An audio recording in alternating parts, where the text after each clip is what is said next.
The law of attraction, or as I see it, the way I set my mind on getting stuff done. Eternal Energy and Information by Professor Jimmy Ninja Chaikong. Page 34. About 10 years ago, I saw the video The Secret. Like most of the people I had ever heard of the topic, I was fascinated by the concept that putting myself in the right vibrational feeling, I could hasten my fondest desire into reality.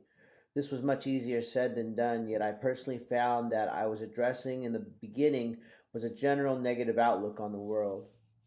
I always acted as if I was happy and or pretended to be happy, yet that was not the same thing as truly becoming a positive person who always saw the world as half full instead of half empty. At first, I found that I was a slave to my mind and my entire negative mind chapter. It took me many years to silence the negative, persistent voice that was in my head. Books helped a lot with that.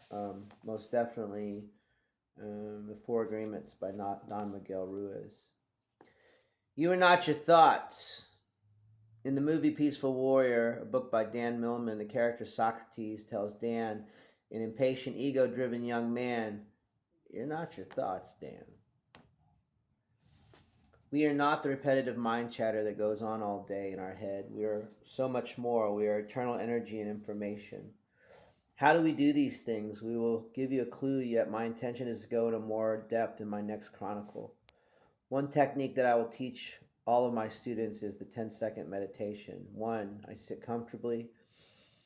2, close my eyes and start breathing deeply into my nose and slowly out of my mouth.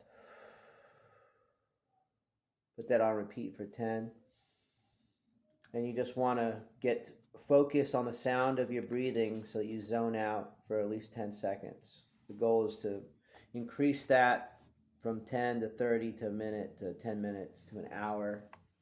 I can do that for usually around an hour when I concentrate. The meditation provides a peace in times of stress.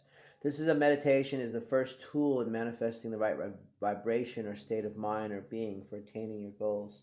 After you begin to clear your mind of negative chatter, you will feel lighter, happier, and are more able to focus on the things you want to manifest in your life. I always tell the girls when you're looking for something in your room, turn the lights on first. Clearing the mind of chatter, turn on the lights in your room. When the lights are on, it's much easier to find what you're looking for.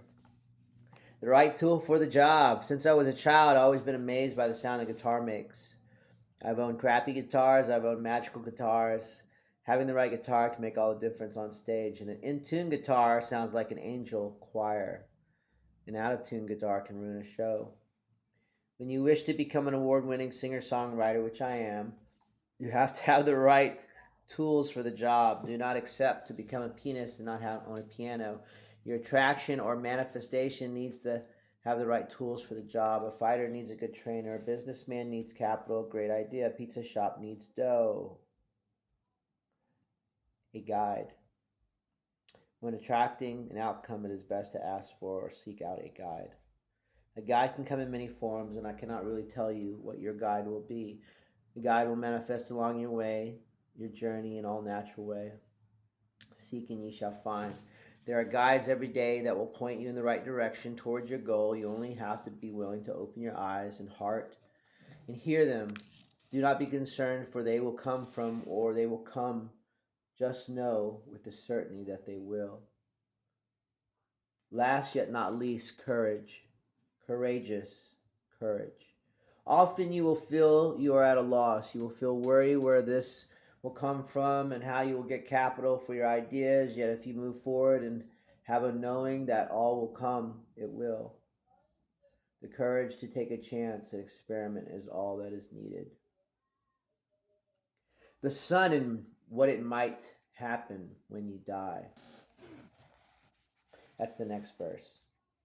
That's the next chapter.